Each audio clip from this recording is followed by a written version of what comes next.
Pro Group Management. Workers' comp that works for you.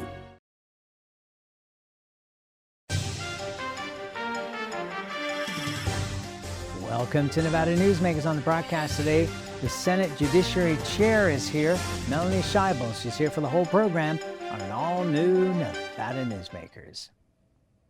Welcome to the Ahern Boutique Hotel, where luxury and warmth come together in the heart of Las Vegas. We take pride in offering a one-of-a-kind experience for both locals and tourists. Join us for handcrafted cocktails and an unforgettable experience. Joel's Chop House, the perfect place to savor views of the Las Vegas Strip. Satisfy your cravings at the Ahern Chocolate Shop. No smoking, no resort fees, and the parking is always free. The Ahern Luxury Boutique Hotel is your home away from home. This holiday season, say aloha to winning big with the Carson Valley Inn's $250,000 Hawaiian holiday giveaways. Unwrap the fun with $500 Southwest gift cards and mini vacations every Saturday. And $60,000 in grand prize Hawaiian vacations or cash. The islands are calling, only at the Carson Valley Inn. The Nevada Builders Alliance has been protecting the interests of the construction industry for over 50 years. Our programs save members thousands of dollars every year and allow them to provide much-needed benefits to their employees. Our industry also allows Nevada to grow. If you're thinking about a career in the construction industry, reach out. And if you haven't thought of a career in construction, what are you waiting for? We are the Nevada Builders Alliance. The trucking industry is the most resilient link in the supply chain, moving 95% of our freight in the Silver State. And while essential, the road isn't always smooth. Supply chain disruptions, rising fuel costs, and unrealistic rules and laws that hamper our ability to serve our customers and country. Our prosperity and every sector of the economy, manufacturing, mining, medicine, and food from farm to table, is tied to trucks. There's nothing without trucking.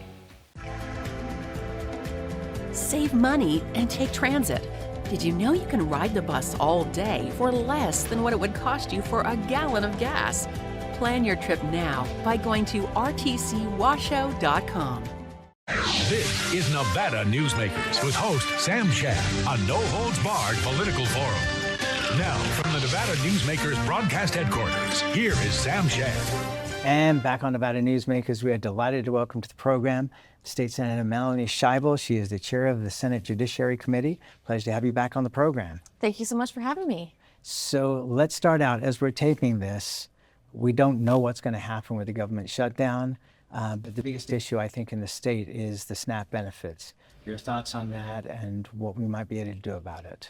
I would agree. You know, today's October 30th. We know that there is a major deadline looming on November 1st when tens of thousands of Nevadans are going to lose their SNAP benefits. And so I think that it is unlikely that we're going to see a solution from the feds before November 1st. And it's going to be one of the many things that the state legislature is tasked with addressing in the coming weeks, coming months, hopefully not much longer than that. There are, you know, like I said, tens of thousands of Nevada families who depend on these SNAP benefits, the Supplemental Nutrition Assistance Program benefits. And right now, those are all completely federally funded. We utilize state resources to administer the benefits, but we don't have the infrastructure, we don't have a system in place in Nevada to utilize state dollars to actually fill those cards that individuals take to the grocery store in order to buy eggs and bread and milk and cereal to feed their families. Okay, so even if we were to open up the rainy day fund to fund this, even in the short term, we don't have a system to deliver it. Well, I think you bring up a good point about utilizing the rainy day fund, which is an ongoing conversation amongst lawmakers, that right now, in order to utilize the rainy day fund, we would have to declare a state of emergency in order to literally transfer the money from one bank account to the SNAP bank account. You know, to paint in broad strokes, we've never had to do that before. We've never done that before. And so there are going to be logistical challenges with utilizing those state funds to pay for what is a federal benefit. What's stunning to me is the number that's come out several times this week as we're taping here in Las Vegas is that we're talking about 500,000 Nevadans, 1/6 the population of Nevada. What does that say to you about the wage scale in Nevada that 1/6 of the population is on food stamps? I think that people have a lot of misconceptions about what it means to be on food stamps and what it means to receive SNAP benefits, because it doesn't mean that somebody is not working. It doesn't mean that they don't have an income. It means that their monthly household income isn't enough to cover their basic needs. And it means that they require supplemental assistance in order to buy certain goods and certain groceries. You know, SNAP benefits are actually very narrow. The products that individuals are able to purchase using their SNAP benefits card are limited. Even when you go to the grocery store, it's not like they can pick out anything on the shelf. There are particular items that are approved for SNAP purchases and a lot of items that are not. And so I think that this indicates that we have work to do. To say the least. Special session potentially coming up. Yes. Who knows when? I would think that one of the biggest issues there for you would be the crime bill. Yes. And what areas of the crime bill that was presented to the legislature but didn't get passed, do you want to see it as it was, or are there changes you would like to see to it? And have you been talking to the governor about that? So I have been talking to a number of stakeholders about the public safety provisions that did not make it through to the final deadline.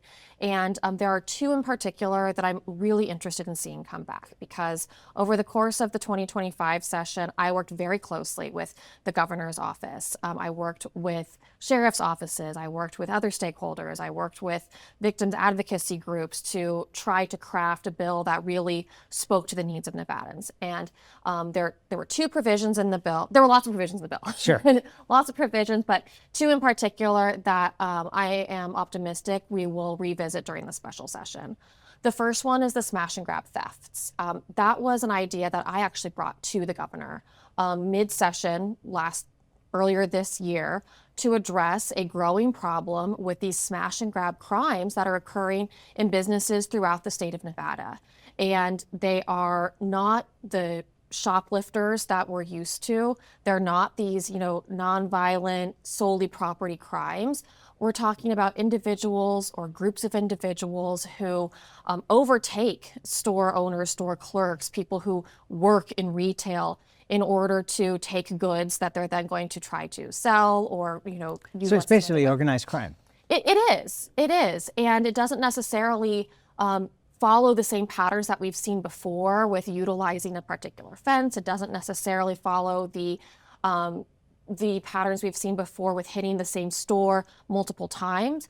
But one common thread that I heard when I was talking to business owners, when I was talking to retailers, was that they're doing damage when they come into the store to take the items that they're stealing. And so it might be smashing a jewelry case. It might be destroying a shelving unit in order to get to electronics that are behind, a locked cage. And so the idea behind developing this smash and grab penalty is to say, if when you are committing this theft, you also damage the property up to a certain, we just put a dollar amount on it to differentiate between the difference between, taking a tag off, like a tag that's going to beep on your way out, right, versus tearing down an entire shelf or a shelving unit in order to get to something. And now don't get me wrong, if that tag is, obtrusive enough, we have these things that we call spiders that go on a lot of electronics. You've probably seen Sure. them. They almost look like the way you wrap a present with Right. the four sides, and they're very expensive. They're very bulky, but people are coming in with bolt cutters, Right. Prepared to remove those in store. And that's just a very different pattern of conduct from a kid who puts a candy bar in their pocket. And so the reason that I brought the idea of developing this smash and grab statute to the governor was to address these more violent types of theft. And I'm presuming that he was aware of that. Of these kind of crimes. Yes. and what's going on, being a former sheriff. Yes, absolutely. Okay. So the thing you said that jumped out at me was when you were talking about they don't take them to the normal fences. Now, in your career, you have dealt with, law enforcement of one kind or another. What kind of fencing operations do we have in Southern Nevada that you can share with us? Well, so I used to be a prosecutor. Right. And I did prosecute organized retail theft back when I worked at the district attorney's office. And there were groups of organized retail theft that they would kind of specialize in a particular type of product. And so, one of the groups that I prosecuted specialized in fragrances. They would go to department stores and they would take fragrances off the shelf, and then they would resell those on websites that were specifically targeting people who wanted to buy fragrances at a discount. And my understanding is that we're seeing less of that, because the way that we were able to recognize that was that you had one group of people who had gone to 4 or 5 different department stores and stolen fragrances from all of them. And that's how we got to the organized retail theft threshold, was that they had gone a certain number of times to the same store to take certain products and then try to resell them. With the smash and grabs, it is much more opportunistic. And it seems, from what I'm hearing from law enforcement, it is less organized. It's not just fragrances, or it's not just electronics. It's not one group that is going from. So it's more like looting. Yes, it is more. I would describe it as more chaotic. Okay, so let me ask you this. In the past, Speaker Yeager, who put that crime bill in that raised the threshold dollar-wise for convictions in this, would you be in favor, as I know the Retail Association is, of lowering that number back down again to be able to capture more people? So I think we're talking about 2 different numbers and 2 different things, because the reason that we raised the felony theft threshold to begin with was that it was outdated. And we were charging people with felonies for taking things that are not, in this modern day and age, that valuable.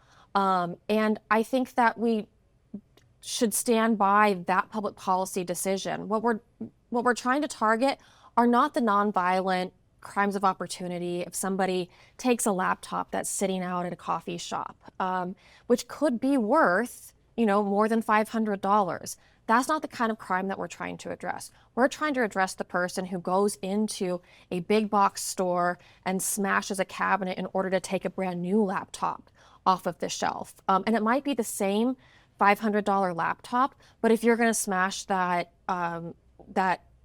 shelf in that retail establishment, you should be treated differently than the crime of opportunity who takes a piece of property that's been left behind. Okay, so I have to ask you this. Just as a person like myself, you go to the store, you want to get some, we'll say deodorant, shave cream, whatever it might be in my case, and you got to go get an assistant that takes 10 minutes for them to get to.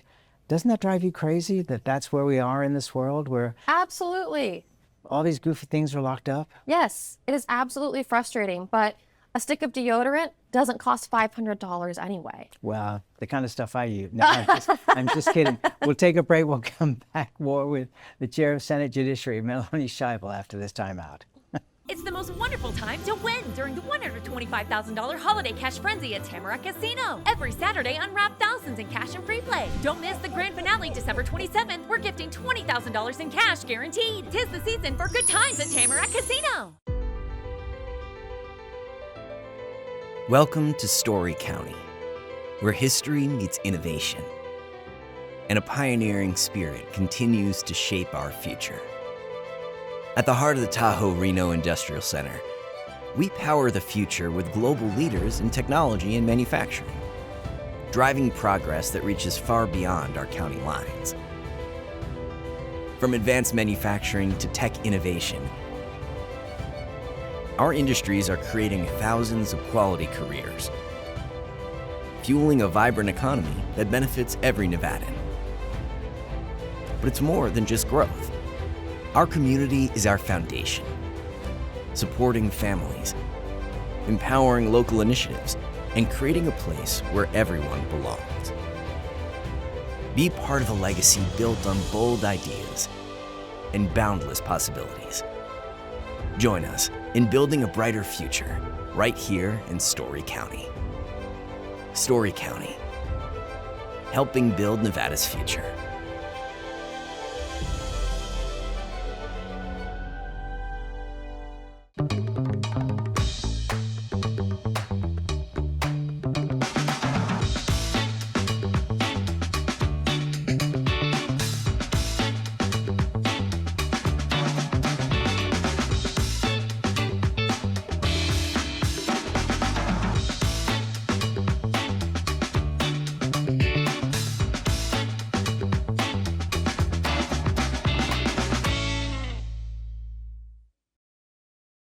This is Nevada Newsmakers.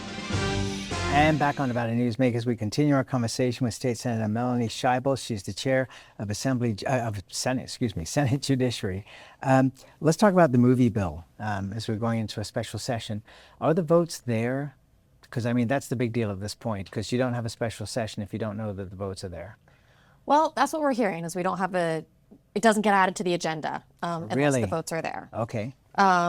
And frankly, I don't know. I think there are a lot of my colleagues, myself included, who are still weighing the pros and cons, who are still interested in learning about the amendments that are supposed to be coming out on the bill.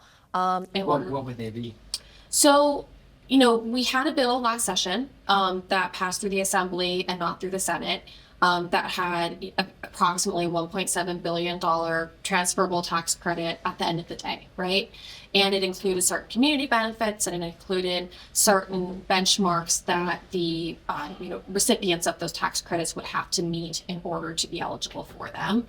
I understand that over the past few months, the proponents of the bill have been working with other stakeholders to try to address certain concerns, and that we might be seeing some amendments that would include additional safeguards, additional benchmarks that the tax credit recipients have to meet in order to be eligible. I've heard that we might be seeing some additional investments in other community goods or community benefits. In addition to the training center that is that we've been talking about including in it, and I'm interested to see what those amendments turn out to look like. Okay, so one of my concerns is if 28,000 people move to Las Vegas to work there, where do we put them? We have somewhat of a housing crisis. We do, indeed, and I think that we are going to have to address our housing crisis one way or another. I've been very, I also chair the Interim Public Lands Committee, and we're going to be having a meeting in the next year. And one of the topics we're going to be addressing is whether or not we have to open up public lands for additional housing. And I think that it's not just as simple as, finding available space, because it's about the cost of living, it's about the cost of building homes, it's about the cost of construction, and it's about people being able to afford those homes. It's also about corporate ownership of single family homes, and that's something that at the legislature we've been concerned about for about several sessions now. Right. I don't want to put like a date on it, but I certainly notice it in my district that homes on the market are being bought up by larger corporate investors and not by individual families. When you talk about federal lands opening up, Yeah. are these the federal lands that are already available for Southern Nevada? Because there is some unused land that's been approved. Or are you talking about finally perhaps getting a federal lands bill? I'm talking about both, and what it would look like if we did one without the other. But more so about the already available federal lands that we do have some ability to work with. Were you offended that Congressman Amadei got involved in the lands bill? Because I know that the rest of the delegation seem to be. Aren't we all one state once you get elected? That is how I like to view things. That we are a team, but sometimes I think that in order to be on the team, you have to be on the team all the time. One of the things that Congressman Amadei has brought up is that the Southern Nevada Lands Bill, or the Public Lands Act, Yeah. that gave a big percentage of the monies from federal land sales back to Nevada, is very old, and no other state has it. Is it going to continue? Does that concern you too? I would imagine so. Sure. I think that, It's always an interesting position for us as state lawmakers to, first of all, try to predict what's going to happen at the federal level. Now more than ever, it is hard to predict what is going to happen at a federal level. And also, we are limited in what we can do. We can respond to decisions made by the federal government, but we also have to look at state level solutions. That's why, again, I'll talk about corporate home ownership. That's something that we're able to regulate to some extent at the state level. And so hopefully we're able to develop some policies that are helpful to Nevadans and help more Nevadans, buy their first home or stay in their homes, regardless of what happens at the federal level. One of the things is, the homes today are twice as big as they were 30, 40 years ago. Is that something that we should be looking at, that our expectations are much greater than they used to be, and maybe we need to realign those expectations in terms of affordability? It's an interesting point that I've not heard a lot of people bring up. Well, that's why I'm here.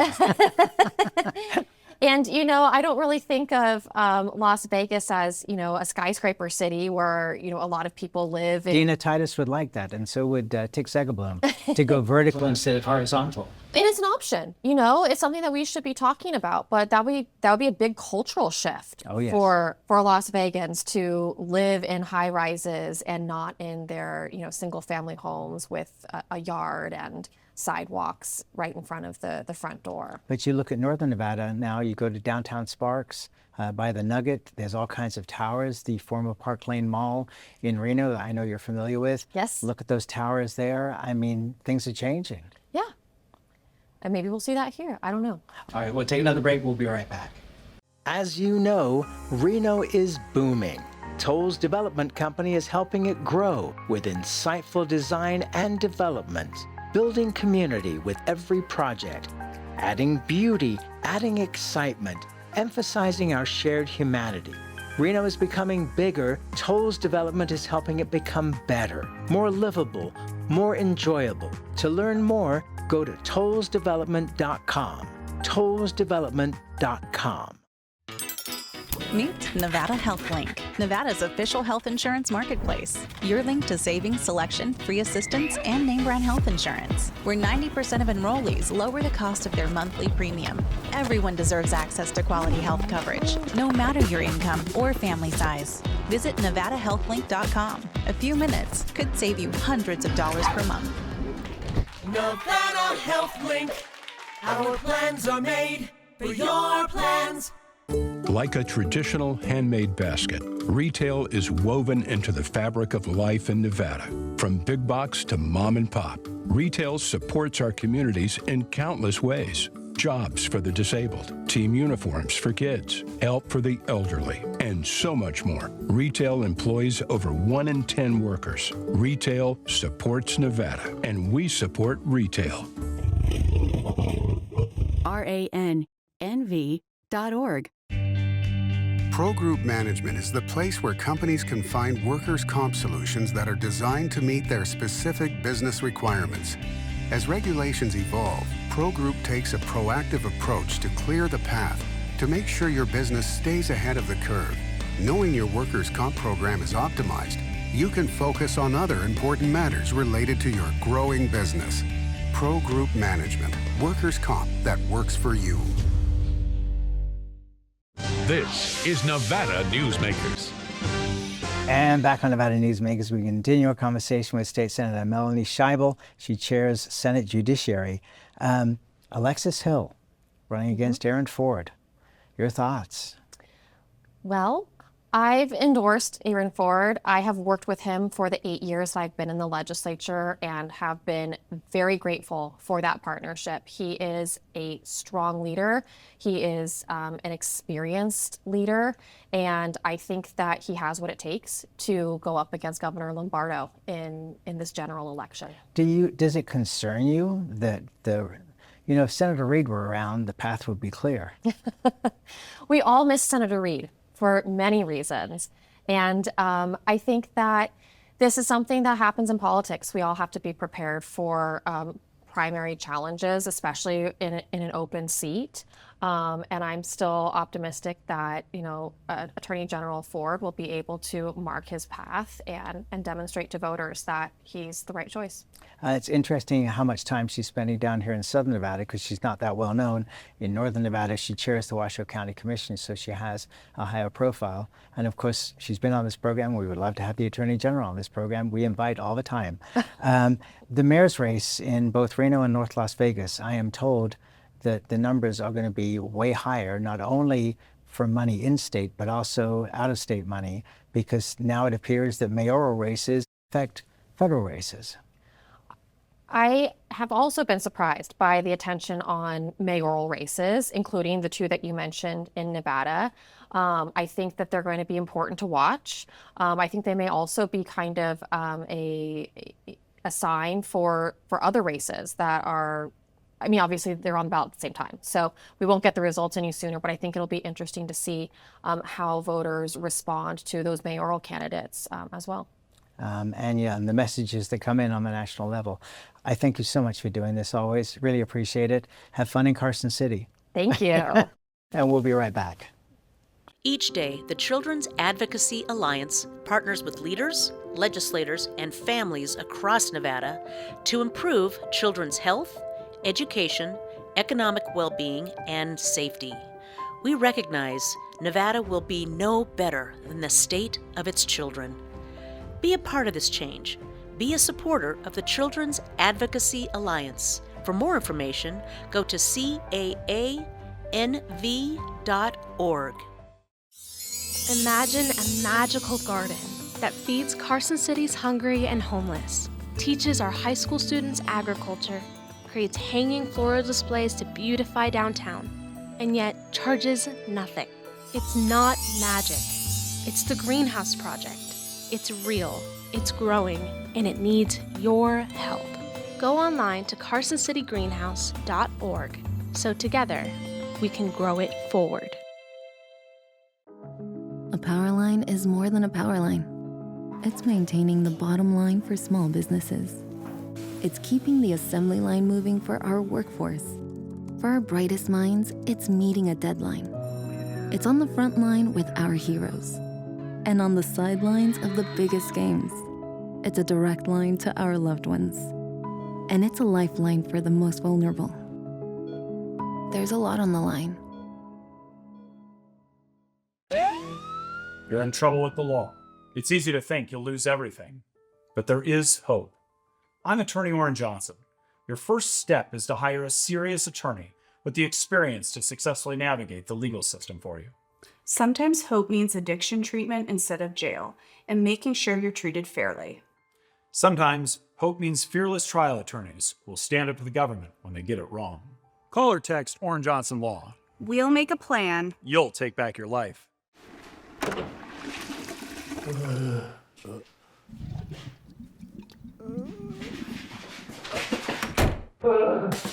It happens. And when it does, there's UMC Quick Care. Thanks for watching Nevada Newsmakers, coming to you from the Ahern Hotel in Las Vegas. As always, you can watch Nevada Newsmakers 24 hours a day at NevadaNewsmakers.com. You can also download the podcasts from your favorite podcast app. We'll see you on the next broadcast.